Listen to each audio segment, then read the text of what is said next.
జయ గురు దత్తాత్రేయ నమ.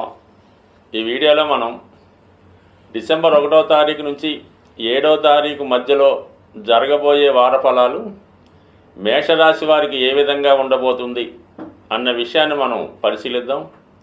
మరి మేషరాశి వారికి ఈ వారం ప్రత్యేకత ఏంటంటే 2వ తారీఖు నుంచి శుక్రుడు దశమ స్థానంలో రావడం వల్ల జాతకుడికి వృత్తి వ్యాపారాలలో పెద్దవారి గొప్పవారి యొక్క సహాయం పెరుగుతుంది. అలాగే మీ యొక్క వృత్తి వ్యాపారాల్లో కొత్తగా మార్పులు చేసుకుంటారు. వ్యాపారాన్ని అభివృద్ధి చేసే కార్యక్రమంలో ఏదైనా కొత్త వాహనాన్ని కొనడం కానీ, మీ యొక్క కార్యాలయాన్ని చాలా ఆధునికరంగా అలంకరించడం, కొత్త హంగులతో కొత్త వ్యాపార వ్యవహారాలు ప్రారంభించడానికి ఈ వారం మీకు అనుకూలంగా ఉన్నది.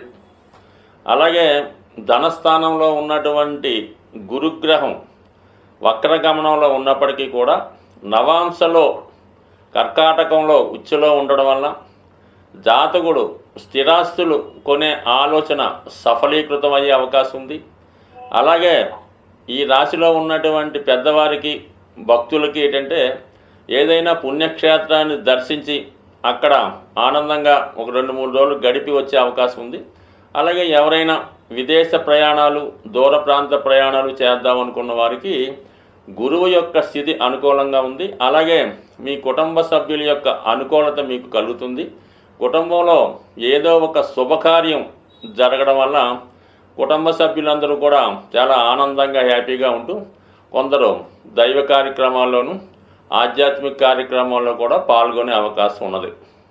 అయితే ఈ వార ప్రారంభంలో మనకి ఆదివారం, సోమవారం మేషరాశి వారికి అష్టమ స్థానంలో చంద్రగ్రహ సంచారం జరుగుతుంది. ఈ అష్టమ చంద్ర ప్రభావం వల్ల జాతకులు సాధారణంగా ఆదివారం, సోమవారం అంటే 1-2 తారీఖులలో ముఖ్యమైనటువంటి కార్యక్రమాలు వాయిదా వేసుకుంటే మంచిది. దాని తర్వాత మళ్ళా 3వ తారీఖు నుంచి చాలా వరకు అనుకూలత ఏర్పడుతుంది. కానీ ఈ ప్రారంభంలో 2 రోజులు మాత్రం వృధాశ్రమ, ఎటువంటి ప్రయాణం చేసినా అదంతా కూడా సమయం వేస్ట్ అవుతుంది. కాబట్టి జాతకుడు అత్యవసర పరిస్థితులు తప్ప ముఖ్యమైన వ్యవహారాల్లో పాల్గొనడం కానీ చర్చించడం కానీ చాలా వరకు నిషేధించడం మంచిది. ఇంకా యాస్టీజ్గా మనకిప్పుడు శని భగవానుడు లాభస్థానంలో సంచరిస్తూ 12వ స్థానంలో ఉన్నటువంటి రాహు నక్షత్రంలోను, రాహు ఏమో శని నక్షత్రంలో పరివర్తన యోగం వల్ల ఏంటంటే మనకి టెంపరీగా రాహు లాభస్థానంలోకి వచ్చే ఫలితం ఇస్తాడు. ఆ కారణం వల్ల ఏంటంటే మీకు విదేశంలో ఉన్నటువంటి మీ మిత్రులు కానీ, అలాగే ఇతర కమ్యూనిటీకి చెందినటువంటి మీ బంధువులు, మిత్రులు అంటే ఇతర క్యాస్ట్ వాళ్ళు మీకు సహకరించే అవకాశం ఉన్నది. సో అలాగే ఏంటంటే మీకు విదేశం నుంచి ఏదైనా ధనం రావడం కానీ, విదేశ వ్యవహారాలు కలిసి రావడం కానీ జరిగే అవకాశం ఉంది. అలాగే ముఖ్యంగా నిరుద్యోగులు కానీ, ఉద్యోగులు కానీ ఏదైనా మల్టీనేషనల్ కంపెనీలో ఉద్యోగ ప్రయత్నాలు ప్రారంభించిన వారికి ఈ యొక్క శని రాహువుల యొక్క నక్షత్ర పరివర్తన అనుకూలంగా ఉండడం జరుగుతుంది. అలాగే ఇది ఎక్కువగా సినిమా, టీవీ, మీడియా రంగంలో ఉన్న వాళ్ళకి రాహు యొక్క ప్రభావం ఎక్కువగా వాళ్ళ మీద ఉంటుంది. కాబట్టి రాహు ఆ విధంగా కొత్త అవకాశాలు ఈ మీడియా రంగంలో ఉన్నవారికి వచ్చే అవకాశం ఉంటుంది. ఫర్ ది సేమ్ టైం ఎక్కువగా మీరు ఇన్వెస్ట్మెంట్ చేయవలసి ఉంటుంది. ఎక్కువగా ఎలక్ట్రానిక్ వస్తువుల మీద కానీ, ఖరీదైనటువంటి వాహనాలు కొనడంలో కానీ ఎక్కువగా మంచి ఎక్స్పెండిచర్తో కూడుకున్నటువంటి ఇన్వెస్ట్మెంట్ చేసే అవకాశం ఉంది. అలాగే ధనం కూడా ఎక్కువగా ఖర్చు పెట్టడం జరుగుతూ ఉంటుంది. అయితే మీరు ముఖ్యంగా ఏంటంటే ఏదైనా విలువైనటువంటి ఖరీదైనటువంటి అసెట్స్ లాంటివి కానీ, మిషనరీ కానీ, ఎక్విప్మెంట్ కానీ కొన్నప్పుడు సాధ్యమైనంత వరకు మోసం జరగకుండా, మధ్యవర్తిత్వం లేకుండా స్వయంగా మీరే కొనుక్కోవడం వల్ల ఎక్కువగా నష్టం జరగకుండా ఉండే అవకాశం ఉన్నది. అదొకటి ఖచ్చితంగా గమనించండి. అలాగే మనకి ఇంచుమించుగా మనకి ఈ వారం అంతా అష్టమ స్థానంలో ఉన్నటువంటి రవి, బుధుల యొక్క సంచారం ప్రభుత్వ అధికారుల నుంచి కానీ, ప్రభుత్వ తరపు నుంచి కొంత వ్యతిరేకత వచ్చే అవకాశం ఉంది. అలాగే కొంత మరి ఏదైనా ట్యాక్స్ విషయంలో కానీ, ఈడీ విషయంలో కానీ, జిఎస్టీ విషయంలో కానీ మీరైనా సరైనటువంటి సక్రమ మార్గంలో ట్యాక్స్లో చెల్లించకుండా ఉంటే ఖచ్చితంగా గవర్నమెంట్ అధికారుల నుంచి ఒక విధమైనటువంటి ఇబ్బంది ఎదుర్కొనే అవకాశం ఉంది. కాబట్టి ఆ విషయంలో కొంత జాగ్రత్తగా ఉండి ఎప్పటికప్పుడు మీ యొక్క ఇన్కమ్ ట్యాక్స్ సంబంధించినటువంటి ఏమైనా ఉంటే క్లియర్ చేసుకోవడం మంచిది. సుమారుగా ఈ రవి అష్టమంలో ఉన్నప్పుడు పెద్దగా ఇబ్బంది లేకపోయినా మనకి పరువు పోవడం జరుగుతూ ఉంటుంది అన్నమాట. ఏదో వాళ్ళు వచ్చారు, ఇన్వెస్టిగేషన్ జరిగింది, ఊరికే ప్రచారం జరిగి మిమ్మల్ని అన్పాపులర్ చేసే అవకాశం ఉంది. కాబట్టి ప్రభుత్వ అధికారులతోని ట్యాక్స్ వ్యవహారాలతో జాగ్రత్తగా వ్యవహరించండి.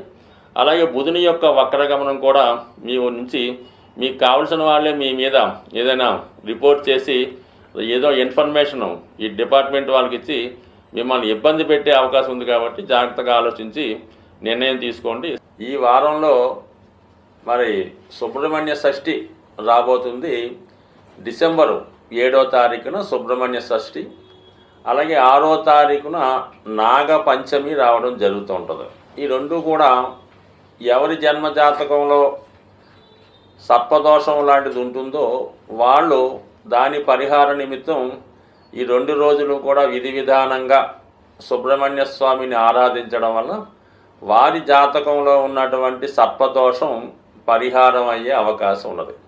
అంటే అసలు సర్పదోషం ఏ విధంగా ఉంటుంది, దానివల్ల ఏ విధమైనటువంటి ఫలితం వస్తుంది అని గమనిస్తే, జాతకంలో కేంద్రాల్లో పాపగ్రహాలున్నా, పంచమ స్థానంలో కుజుడు, శని, రాహు, కేతు లాంటి గ్రహాలున్నా, వృశ్చిక రాశిలో ఇటువంటి పాపగ్రహాలున్నా, అలాగే శుభగ్రహాలైనటువంటి గురువు, శుక్రుడు, రాహుకేతువులతో కలిసిన ఈ విధమైనటువంటి సర్పదోషం అన్నది ఏర్పడడం జరుగుతూ ఉంటుంది. అలాగే కుజుడు బలహీనపడి ఉన్న, నీచ స్థితిలో ఉన్న రాహుతో కలిసినా కూడా అంటే ఏదో విధంగా అంటే ప్రతి జాతకంలో కుజదోషం ఉన్నట్టు ప్రతి జాతకంలో కూడా ఏదో ఒక సర్పదోషం అన్నది కనబడడం జరుగుతూ ఉంటుంది. అంటే ఈ సర్పదోషం ఎందుకు ఏర్పడుతుందంటే తెలుసో తెలియకో సర్పాలకు ఇబ్బంది కలగడం వలన ఈ దోషం రావడం జరుగుతుంది.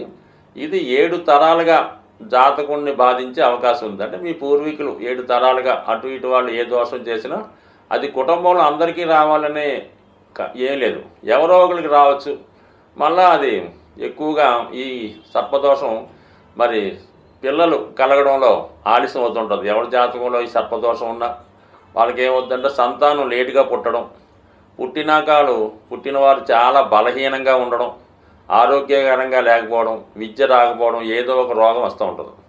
అలాగే ఏంటంటే జాతకుడు చెడు వ్యసనాలకి లోనవుతూ ఉంటాడు.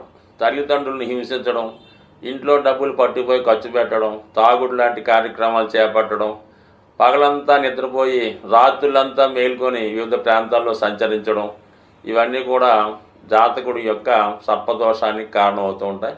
ప్రస్తుతం రుణ బాధలు ప్రతి జాతకుడికి కూడా, అంటే ఎవరైతే ప్రస్తుతం రుణ బాధలతో ఇబ్బంది పడుతున్నారో, అంటే రుణ బాధలు అంటే ఏదో ఇల్లు కట్టుకొని హౌసింగ్ లోన్ తెచ్చామండి, కారు కొనుక్కొని హౌసింగ్ లోను, అమ్మాయికి పెళ్లి అది రుణ బాధలు కాదండి.